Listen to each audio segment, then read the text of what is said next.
Welcome to VoteProPot-Cast, the award-winning cannabis news podcast brought to you by VoteProPot.com. Here are your hosts, Phil Adams, Jay Britton, and Andrew McCreadys. Cannabis dispensaries that survived COVID lockdown are now being targeted by looters. Archaeologists found evidence of cannabis use from 780 BC. And the National Cannabis Industry Association filed an amicus brief in support of a challenge to a Reagan-era tax code with regard to cannabis. We've got that and some other stuff we're going to churn out for you today, folks. Thank you for joining us on VoteProPot-Cast. But first, we want to bring in our health and wellness correspondent and new cannabis grad student. You heard me right. Cannabis grad student, our own Faye Berger-Mitchell. How you doing, Faye? Hey, welcome. Hey, Faye. hi guys. How you doing? It's been a long time. Been a while, but it's good to have you back. Thank you. Yeah, good to see you. So you are going back to school to study weed. Yeah, whoever thought that, right? Do you really need to study it? I would. I did that the first time around, Right. so why shouldn't I do it the second time I was going around? to say, that's what I studied in high school. I figure Faye's smart, and she's into weed. She'll probably get a degree in weed one day. Exactly, hey, why not? It's really exciting. I had been working at the dispensary, as you know, and I had a great time, and I really loved the work that I did, and I really loved learning about the products from the standpoint of like the dispensary and almost like the retail side, even though we did do patients, but really nobody in the dispensaries had much education. So not about cannabis. And there was always nagging doubts in the back of my mind when I would recommend certain things to certain patients. And, with my medical background, like an expert needs to be an expert. And that means that you need to study it somewhere. I would but think the problem is there was nowhere to really study it. So when you were in school 30 years ago, what degree did you earn? Oh, so I have a Bachelor's of Science in Dietetics from the University of Maryland. Go Terps. Go Terps. And I'll be getting my grad degree at the University of Maryland. So it's dietetics. And what that degree meant is I did a dietetics BS degree, and then I had to do an internship in a medical facility, almost like similar to a doctor's internship, but not as intense. Right. In order to and then I had to take a test in order to get my registration. So I utilized that for years, and actually for more than 30 years, I worked in the field that I graduated in, which is not a lot of people say that these days. No. Yeah, that's for sure. That's pretty great. Pretty great. Yeah. And you've enjoyed it and you've had a good career, but now you are going from what we eat or ought to eat to what we smoke or snort or rub on our skin or whatever. And there's some parallels because if you think about it, edibles are metabolized. I know about the metabolization of nutrition and all about nutrition. And so I think there's going to be real good synergy there. Down the road. So I'm taking my background with, biochemistry and how things are metabolized and, just therapeutics, but learning the specifics more with cannabis and what that does in your body. Okay. So you're going to be studying the medical aspects, actually how cannabis can be used as a medicine and study it as opposed to maybe how to grow it or to market it or to process. Yeah. So what exactly is the degree? University of Maryland. It's University of Maryland, Baltimore. Although the program is completely online, and so they don't have to come here to go to college. It's an online program. Right. But we do have to come to Maryland twice a year. You have to go to Maryland twice a year. I happen to be there. As a matter of fact, Phil, I have to go to the University of Shady Grove twice a year. There you go. For a seminar. So you can ride your bicycle. Yeah, basically. Exactly. Wow, I wouldn't. Exactly. So there are two tracks. So the beginning is very much like an introduction and sort of like, sort of pharmacological effects of cannabis and that kind of thing. But then towards the end, you can either go more like I'm going to do a therapeutics 1 and 2, and other people can go into a little bit more about sort of like the plant and the growing and some of the legalities.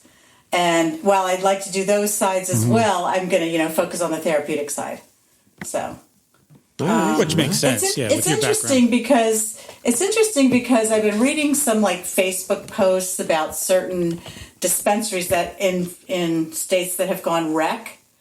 And what I'm reading a lot of is, now that you've gone rec, I can't speak to anybody. I don't have a relationship in the dispensary. You just like shuffle me in and shuffle me out. And people really have been not happy. The patients, the true patients, are not getting the service that they need. So like I'm hoping down the road we might have some like more medical facilities so that people can get that help, or it might be done sort of like as a consulting type of thing. I don't know, but I just know that patients are not getting the information they need about their medicine once it turns rec in many states. Right, because the dispensary basically becomes like a liquor store or a beer store or something like that. Yeah. You go in, you get what you want, you leave. Yeah, I mean, even where I was, we were gearing towards what are your numbers, what are your sales, and while I wasn't bad at that, actually, but that's not what I want to do. I want to sit down with people. I want to talk about what their medical issues are. I want to think about it, and then I want to recommend a product. So do you think the future of the cannabis industry needs to have if a state goes recreational, they need to have recreational dispensaries, and they still have to have medical dispensaries for patients who legitimately need it? Now, I read an article in Canada where it's legal. They said, this is medical. You really don't have to qualify anymore to go in for medical, because if you're using it as an excuse to buy weed, it's legal recreationally. You can just go buy it. So at that point, if you're going and asking medical questions, you generally seriously need help. Right. So you think there's definitely a future for that. I hope that there is, and who knows, this cannabis industry seems to never do what we predict it's going to do. But I mean, I would think that as more research comes out, and here I am going to a legitimate college program, there's a lot of research finally coming out of Israel. So as it becomes more legitimate, there's got to be like this arm of it that breaks out, because I talk to doctors, they want to know, but I can't give them any answers. As a matter of fact, when I wrote my essay for my entrance into grad school, the real premise was that we have more questions than answers with cannabis when it comes to medicine, and that it's not for everybody. There are times when you should not use it, and that's what I need to know. And there are people who should not use it. And there are people who should not use it. And then there are interactions. I mean, I have a patient who has some mental health issues, and she takes a certain drug. And I think CBD might still help. But I don't want to do anything that's going to mess up that drug that she's taking for her mental health issues. Mm-hmm. So there's physical health aspects, there's mental health aspects. You may recall we interviewed a fellow a year or so ago, Dr. David Behrman, who is one of the top cannabinoid specialists in the world. And he is the first one to talk to us about the endocannabinoid system, which is something that fascinates me. Is that part of this program? That's like the basic, because unless you understand the endocannabinoid system, okay. That is, well, not the basic, but that's what we are talking about from a biochemical standpoint. There's a digestive system, and there's a nervous system, and now we know that there's actually an endocannabinoid system, and it's just a very different system that's working in our body, and there are different receptors and different, I want to say chemicals and biochemicals like CBD, THC, etc., all the terpenes, and they all interact in certain ways within the system. But I don't know enough. What do you see doing with your master's? Where do you see yourself in a couple of years when you finish? Yeah, sitting on my yacht. How does anybody know that? Exactly. Well, I mean, you must alive. You must have a goal. I mean, yeah, no, I really do. And honestly, my goal is interesting because it's really doing what I did with nutrition. So I've got that model in place. I mean, I've spent 30 years counseling patients individually on nutrition. Now, it was not covered by insurance, so it has to be a person who can afford to pay for my services. Hopefully the economy won't totally tank, and they'll be doing that. But, and I was able to do that around here, and now it's really can do by Skype. I mean, now everything's going telemedicine. Right. And doctors were the ones who trusted me to tell their patients about nutrition.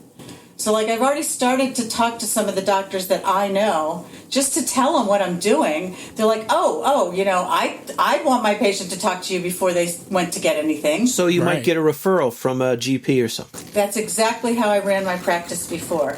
I had a handful of, I had referral sources, and they knew me, so they knew that I had a medical background, and that I knew what I was talking about, and I was credible. And so just knowing that, they know that I'm not just going to do this without that kind of credibility. So, yeah, I'm excited, and I'm also scared to death. Now, what is the scary part? Discipline. I'm a lot older than the last time I went to school, so my brain is not quite as sharp, but I feel like that's going to help make, you always have to do things to keep your brain sharp, right? Yeah. Well, I guess a little bit of fear helps in that regard, right? Exactly. I mean, for me, I think it is good, yeah. But, it's just the whole thing of as I've gotten older, I'm less self-disciplined, I must say. Yeah. Are you having the dream that you go to school and you forget to put your pants on? Not yet. But guess what? I'm going to have it online, so I may not have them on. Oh, there you go. Right. Yeah, exactly. I don't have my pants on. I don't have mine on right now. I've had a couple Zoom meetings without my pants on. No, actually, I do have. Thanks, Faye, for joining us today. We'd love for you to stick around if you feel like it. We're just going to start shooting the shit on other stuff. This might be a topic that you might have an opinion about. With all of the companies and stores that have been in lockdown and have been able to survive somehow, and now this unrest in the city starts, and a lot of them are getting destroyed and looted, and certainly dispensaries have not been spared in that. Absolutely, and on the West Coast, 43 dispensaries were looted, and now they're actually saying that they were targeted. In one case, the dispensary that was looted was a few miles from where all the demonstrators were, where all the action was, and it was obvious that they were counting on the fact that the police were so busy that they were going to respond. And apparently, they took the police like 10 minutes, and by then they'd more or less cleaned out the dispensary. Damn. And so it's not really. It's not. These aren't just. More just robbery. Right. They're not protesters gotten out of hand. Right. These are or even anarchists trying to These are Right. These are premeditated thieves that have a plan, and they go there and they execute it. And they want the weed. But but they're thieves, and that's their job. That's what they do. Don't make it sound like it's okay. Right. They just sort of took advantage of the situation that there's so much chaos going on that they would just be It's an opportunistic thing. But still, there are a lot of restaurants and store owners and other people who have somehow managed to get through the whole COVID problem, and now they've got this, and it's heartbreaking to see. Jimmy, I was talking to Jimmy Young today, our friend over at Pro Cannabis Media, and he was telling me about a dispensary in Boston. It cost them so much money. It took them 7 or 8 years just to get to the starting gate, because how you've heard all about the problems with startup of a dispensary. It's a whole legal mumbo jumbo. It costs a lot of dough to start up. And he's talking about a recreational dispensary, correct? Right. And so they get started up. A week later, they cut off recreational. Because of COVID. They closed down because of the virus. Right. Because of the COVID, yeah. That comes back, what was it, 2 weeks ago? Just now, yeah. Just last week. And then they get looted and everything gets destroyed. They lost, a couple $100,000 worth of inventory and equipment and damage.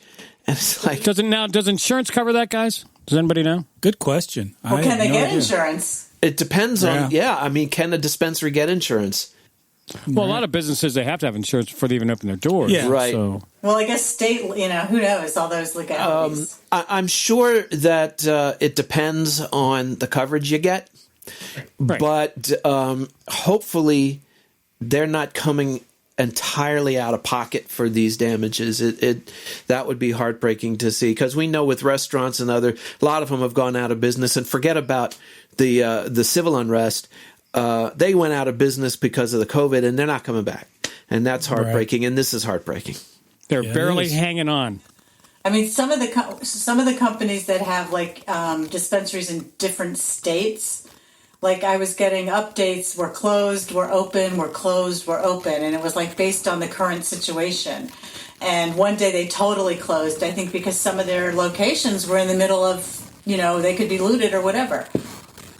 I don't know which states or whatever, but I just know that I kept getting, we're closed, we're open, we're closed, we're open. We'll keep watching on this, and hopefully some of these folks are well enough insured that they can spring back, and we'll see what the next 6 months brings, because certainly the last 6 months has been a shit show.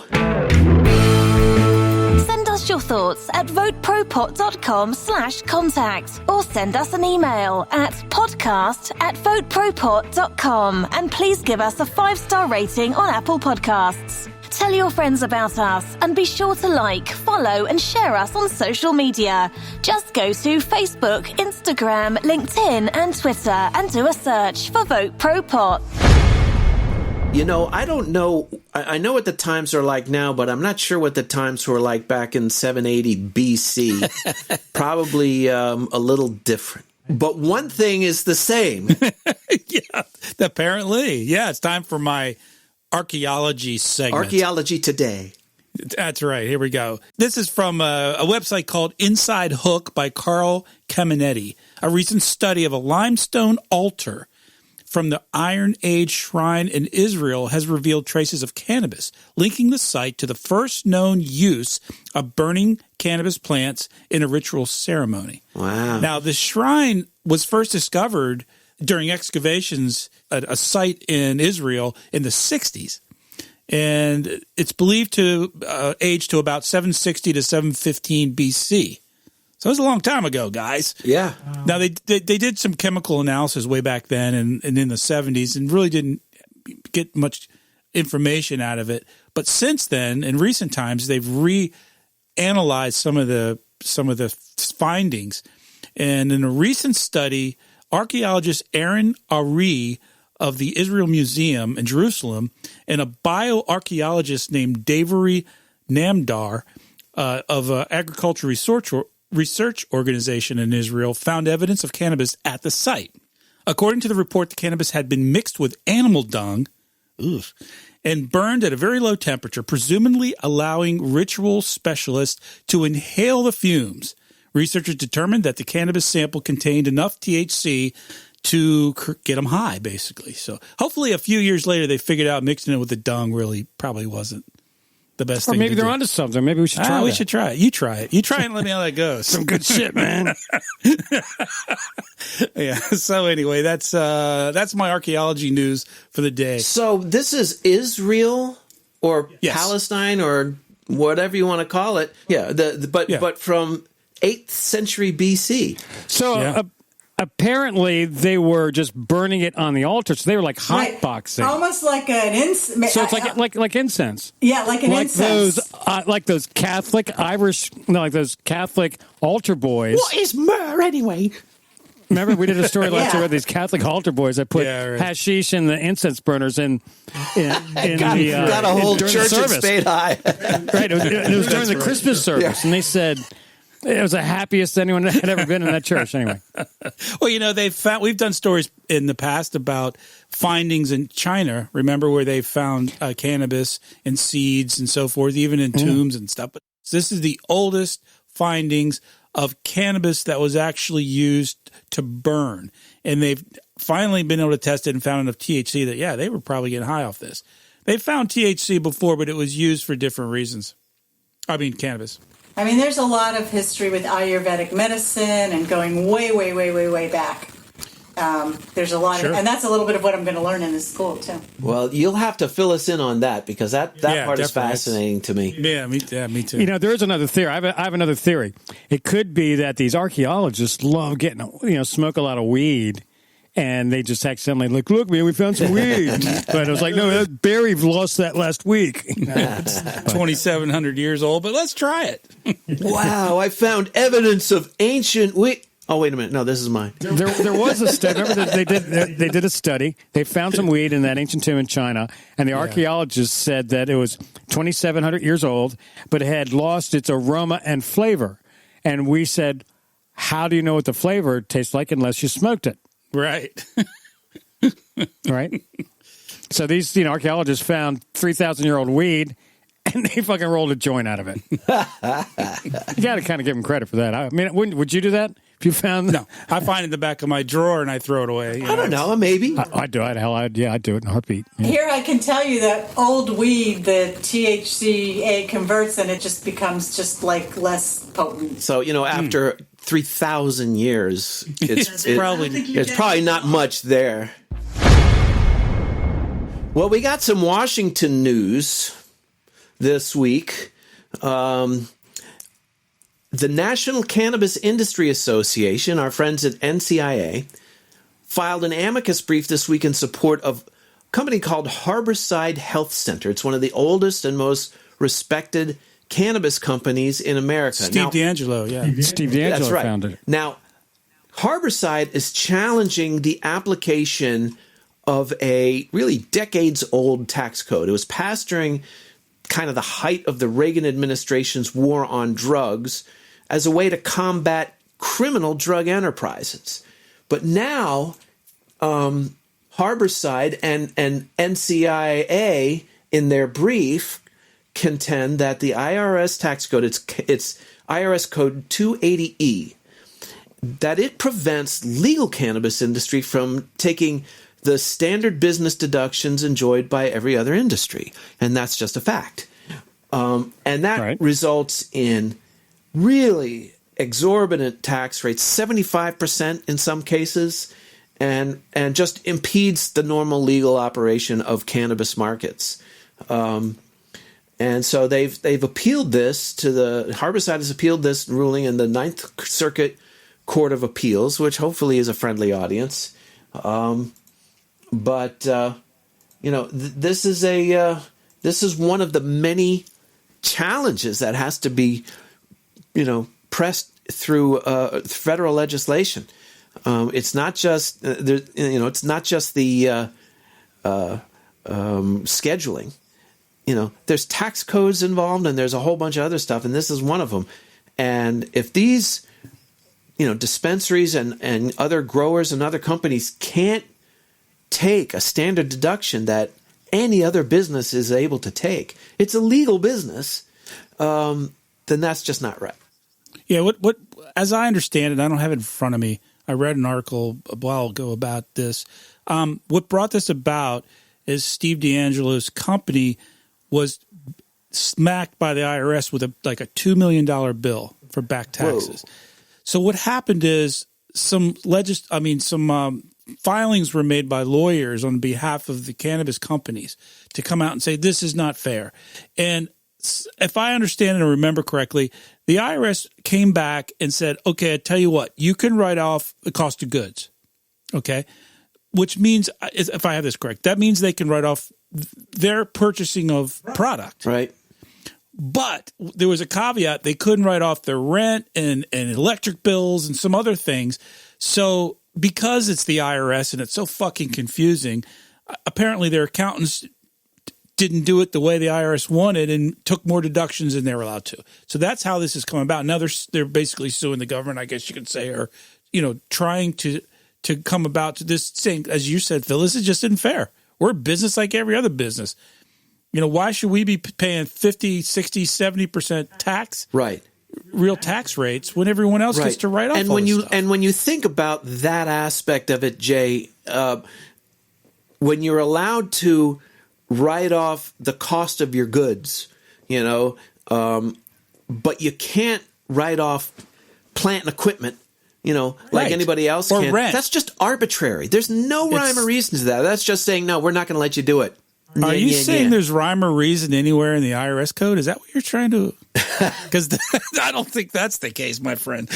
Have you ever done your taxes? All right, so I'm a little redundant. So yeah, exactly. Although this year the taxes were a little easier, I have to say. Yeah.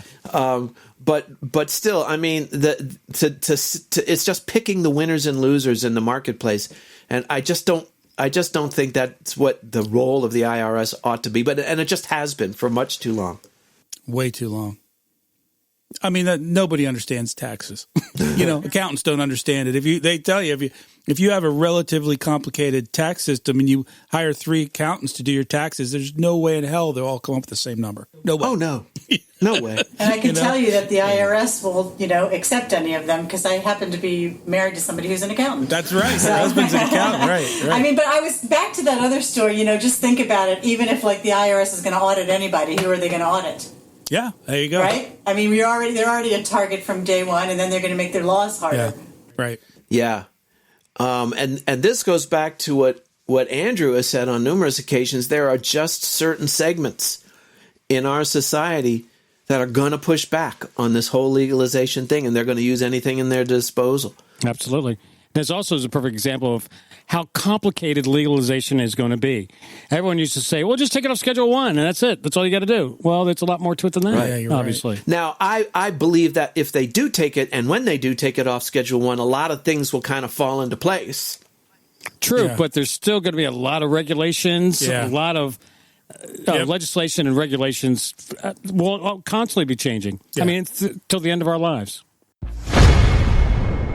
Well, here's a little good news. What? I'll take it. You might as well, right? A majority of adults in states where cannabis is legal say that legalization has been a success.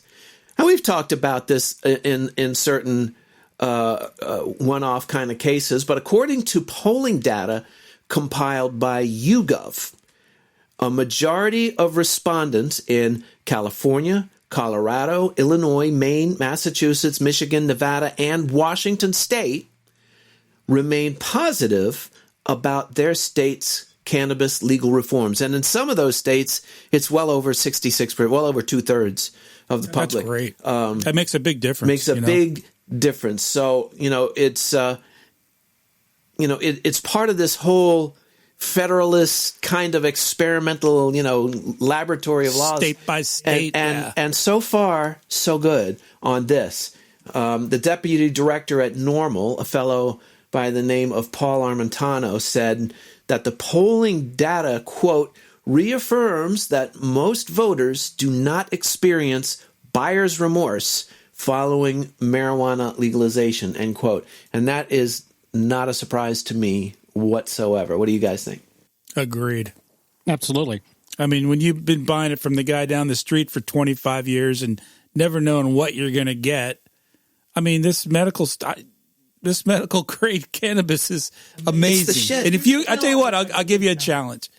Go back to your old guy or anybody else and buy a Ziploc baggie of black market weed and compare it to the stuff that you get, even the cheapest stuff at the dispensaries. Well, that was my experience with buying weed down in Jamaica. Now, I didn't buy any, but we had access to weed down in Jamaica. You think Jamaica? Fuck yeah, they got good you would weed. think, right? And it was good, but it was a little bit of lumber in there, and maybe no seeds. It was all sensimilla, but some of it was a little crispy. You know what I mean? Yeah, right. Not really the best quality, and I you could smoke a joint and get high, but I can't smoke a joint of this medical grade cannabis weed. I'd be on my ass. Absolutely. I mean, we're spoiled now. But also, guys, remember, there's the other side of this. I'm going to come in as your medical person. Yay. There are people who have never touched cannabis products, who are taking a little gummy of CBD THC, and the first time their back feels better,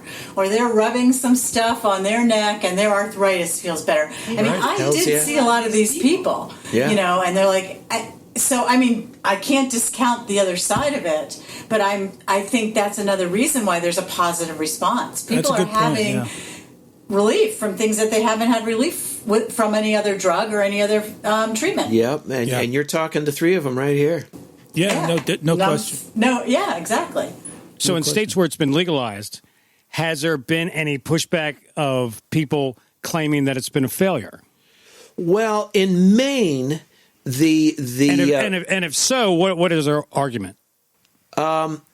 I don't know what the argument is, but in Maine it was they counted all the survey respondents from these states, including Maine. But if you single out Maine, I don't know that there's a majority of positive responses.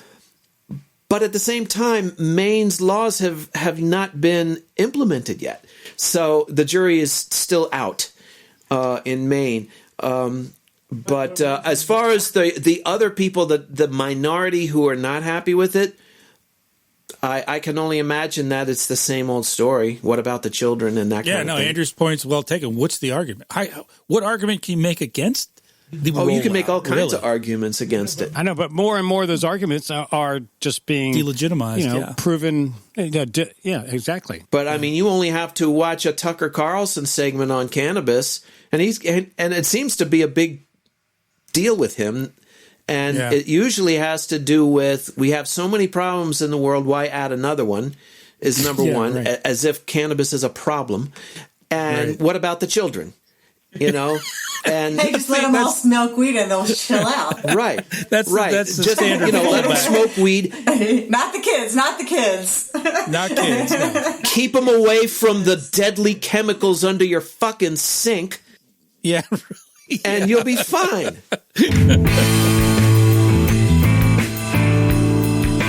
Well, I think that's about the best we can provide for you today, folks. We love joining you, and we love that you're joining us. We get a lot of interesting conversations going on our Facebook page, and we would like to get some more, and we'd like to hear some more stuff from you. So definitely contact us. Definitely, if you're in the mood and you're feeling generous and you like the podcast, give us a 5-star rating on Apple Podcasts and give us a nice review. And Jay is about to tell you all about how to contact us, and we really do want to hear from you. Send us an email at podcast@VoteProPot.com. Call our message line at 240-257-2441. And actually, we got some news for you. Phil now just did the second episode of Inside the Beltway on Jimmy Young's show. We Talk News. We Talk DC News, Report. Yeah. So we got ourselves a genuine celebrity in our midst. So kudos on that one, Phil. Good job. He's doing a great job. The first episode, and he just recorded the second one tonight. Tell us a little something about it, Phil. Well, Jimmy Young, as some of you may know, he's been a guest on our show a couple of times, and we've been a guest on his show. He is co-founder of Pro Cannabis Media, and what his goal is, he and Kurt Dalton, who is the head of Cannabis.net, a great website full of lots of good stuff. The two of them combined to do Pro Cannabis Media, and they very graciously invited me to be the DC correspondent to provide kind of the Inside the Beltway news for their Weed Talk News podcast. And I was very happy to do it. And so we're going to hopefully get people from across the country in the big cities, and it will grow. And I certainly hope to see that. But it's just a pleasure working with Jimmy and being a part of that. So we hope you'll check out Weed Talk News on Pro Cannabis Media. Hope you'll check out Cannabis.net. Well, Jay and I were talking yesterday that since you have this new credit on your resume, that you probably deserve more money. So we're giving you a 25% increase in your pay here at VoteProPot. Oh, man, you guys are the best. That's right. Just don't let it go to your head, man. And that will make it equal with what I'm getting from Pro Cannabis Media. So that'll be perfect. I told you we'd match it. Don't spend it all in one place. It's like a double dip. We'll match them 0 for 0. Okay, thanks everyone for listening in, and we really can't cover everything about cannabis on our weekly podcast, but we do try to share a lot of info on social networking. So go to LinkedIn, Facebook, Instagram, and Twitter, and just do a search for VoteProPot.